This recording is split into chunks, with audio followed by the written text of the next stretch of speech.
Sabrina, sou jornalista aqui de São Paulo e agora vai começar o Jornal Biologia.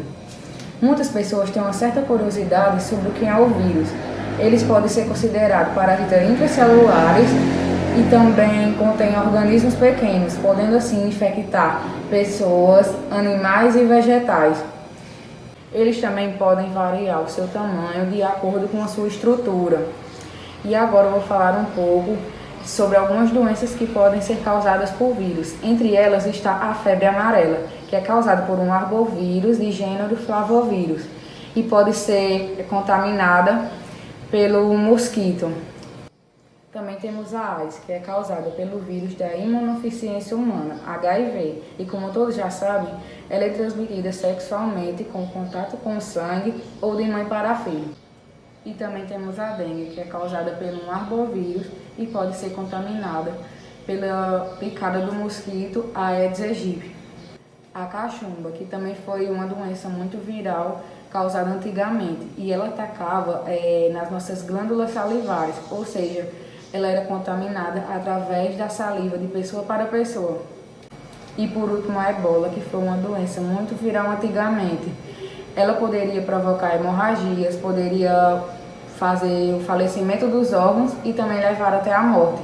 Isso podia acontecer com contato com o corpo através do sangue. Mas iremos focar na doença mais contagiosa que aconteceu nos dias de hoje, trazendo muitas mortes para muitas famílias, como o novo coronavírus.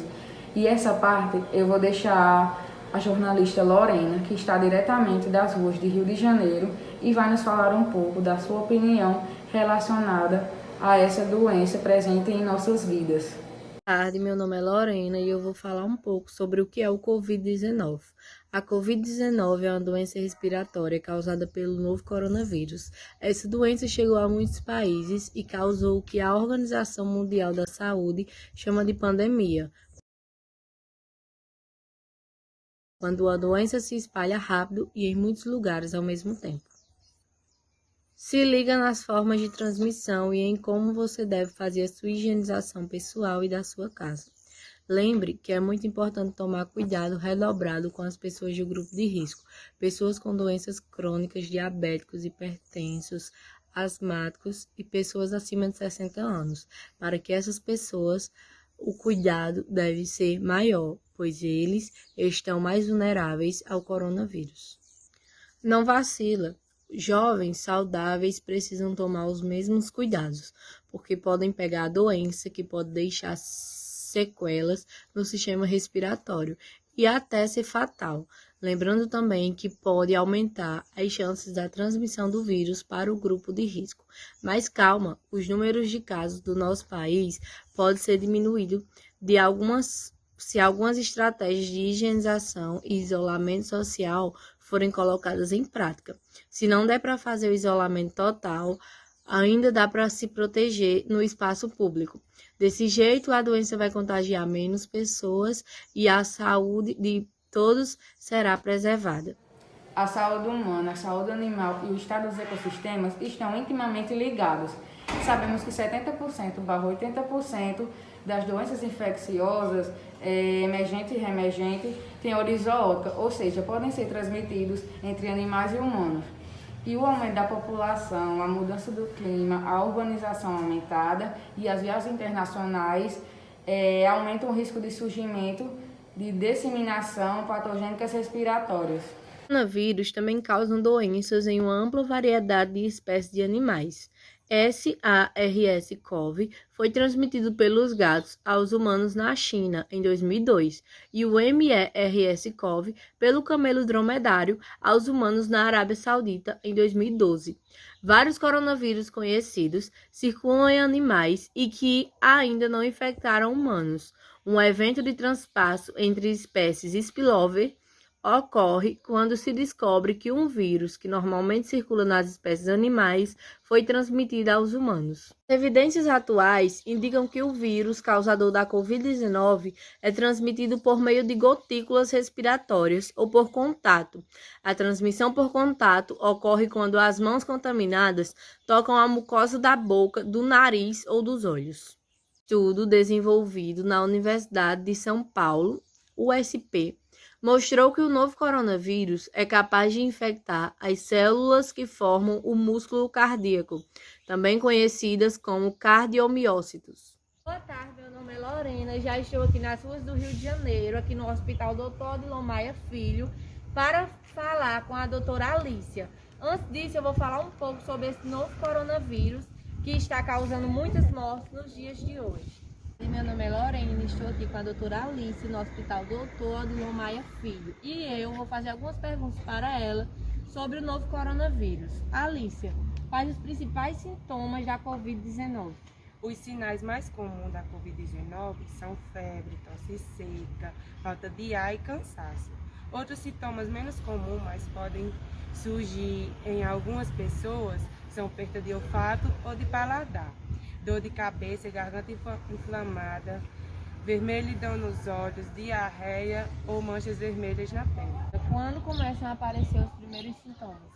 Os primeiros sintomas podem aparecer entre 2 e a 14 dias depois que você tiver sido infectado, mas em alguns casos os sintomas podem não aparecer. Quando você perceber os primeiros sintomas, é importante que você se isole e diminua o máximo de contato com os outros, principalmente com o grupo de pessoas de risco. Quais os problemas que o Covid traz para a saúde dos infectados? Em muitos pacientes, essa invasão provoca uma série de alterações no mecanismo de coagulação de sangue, levando ao desenvolverem um quadro de hipercoabilidade com a formação de trombos que podem causar infarto e hemorragia no coração e no cérebro. Quais os meios de transmissão? O maior meio de transmissão é o contato com as gotículas respiratórias. Sabe quando a pessoa tosse, respira ou até mesmo fala? É assim que as gotas passam para a superfície e contaminam elas. Podem ser uma maçaneta, uma mesa, pelas mãos ou até mesmo pelo ar. Então, se você estiver com essa gotícula na mão e tocar nos olhos, nariz ou boca, você pode ficar infectado com o coronavírus. Um dos outros exemplos disso seria quando uma pessoa infectada fala próximo a você e uma gotícula da saliva acaba tendo contato com sua boca ou seu nariz. Aí você pode ser contaminado. Está chegando agora mais suprimentos de álcool em gel para nos ajudar a se prevenir contra essa doença. Doutora, como podemos evitar o aumento da doença? Tem como evitar o aumento da doença? Nos afastando e nos isolando em casa. Isolados, impediremos o aumento dos infectados. Lugares como escolas, universidades, shoppings, feiras, o comércio em geral e outros que reúnem muitas pessoas suspenderam suas atividades para ajudar no combate. É importante lembrar que não estamos de férias. Conversar na calçada com vizinhos, brincar na rua com amigos e familiares traz risco para a sua saúde e para a nossa comunidade. Doutora, por que hoje em dia se isolar está sendo tão necessário? Porque nossos hospitais, UPAs e unidades básicas de saúde não conseguem dar conta de atender todos nós. Ao mesmo tempo, além de não ter médicos para cuidar de todos. Doutora, em quem estão sendo aplicadas as vacinas? A vacina, ela está sendo aplicada no grupo de risco, ou seja, nos idosos. Elas são eficazes? As vacinas contra a Covid-19 que já foram atualizadas para o uso em alguns países fornecem informações provenientes de seus ensaios clínicos sobre a sua eficácia em prevenir a doença. As agências reguladoras nacionais analisaram esses dados antes de atualizá-los. A eficácia da vacina continua sendo monitorizada de perto, mesmo depois de terem sido aprovadas em um país.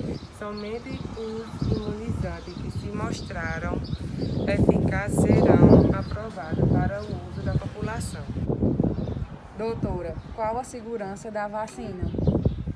A segurança das vacinas é sempre a prioridade máxima e isso não é diferente no caso das vacinas contra a Covid. Todas elas passam por vários várias fases de ensaios clínicos antes de serem aprovadas para o uso da população. Esses ensaios visam garantir a segurança da vacina e da sua capacidade de proteger da doença. As vacinas contra a Covid-19 que estão sendo desenvolvidas estão seguindo essas mesmas fases. Nenhum imunizante será aprovado ou disponibilizado nos países para o uso da população em geral, até que a sua segurança tenha sido comprovada pelas agências reguladoras. Da mesma forma, a OMS não incluirá nenhuma vacina em sua lista para o uso emergencial até que tenha analisado todos os dados de ensaios clínicos. Depois que a vacina contra o coronavírus for aprovada, o monitoramento de segurança continuará e em parte normal dos programas de imunização. Então se encerra por aqui o Jornal Biologia. Se cuidem, fiquem em casa e tomem os devidos cuidados.